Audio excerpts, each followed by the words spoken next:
नमस्कार, बोल बिंदास बोल ह्या एपिसोडमध्ये आपण आज उत्तर पूर्व लोकसभेच्या परिसरात आलो आहोत।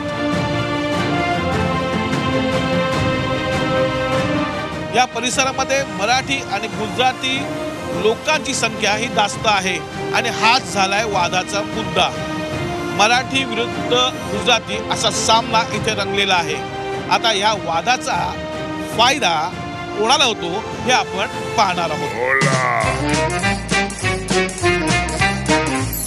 या इथे मिहीर कोटेच्या विरुद्ध इथला लोकलाइज नाही त्यामुळे आयडिया नाही का। संजय दिना पाटील विरुद्ध मिहीर कोटेची अशी लढाई आहे। संजय दिना पाटील मेरा खास। गुजराती मराठी हा वाद पेटलाय, त्या वादाचा फायदा कोणाला?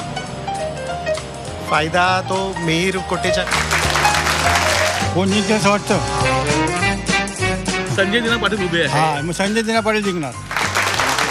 यंगस्टर्स तुला काय वाटतं? माहित नाही मला काय पॉलिटिक्स। निवडून तर मिहीर भाईच येणार आहे।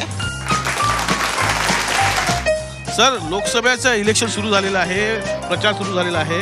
या परिसरामध्ये गुजराती विरुद्ध मराठी वाद सुरू झालेला आहे। या वादाचा फायदा कोणाला होईल तुम्हाला वाटतं? मराठीलाच व्हायला पाहिजे। गुजराती आणि मराठी वाद याचा फायदा कोणाला तुम्हाला वाटतं? बीजेपीलाच होईल।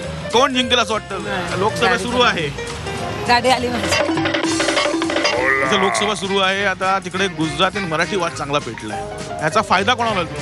त्याचा सर्वात मोठा फायदा ईशान्य मुंबईमध्ये संजय दिना पाटीलला होणार। मेजॉरिटीमध्ये दोन्ही पण आहे, चांगले आहे ते। हमको नहीं मालूम है इसके बारे में। अरे बोलो बोलो।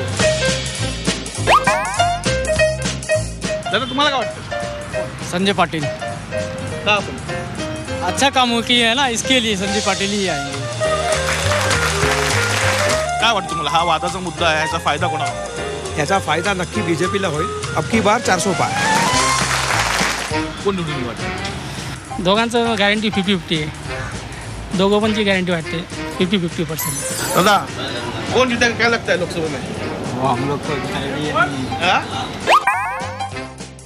सरकार हमको वही चाहिए जो महंगाई पे काबू कर सके। हमको महंगाई से मुद्दा है, हमारा महंगाई का ही मुद्दा है। हमें देखिए कोई भी सरकार से तो लेना लादना नहीं, हमें कोई भी सरकार आवे देश का भलाई होना चाहिए।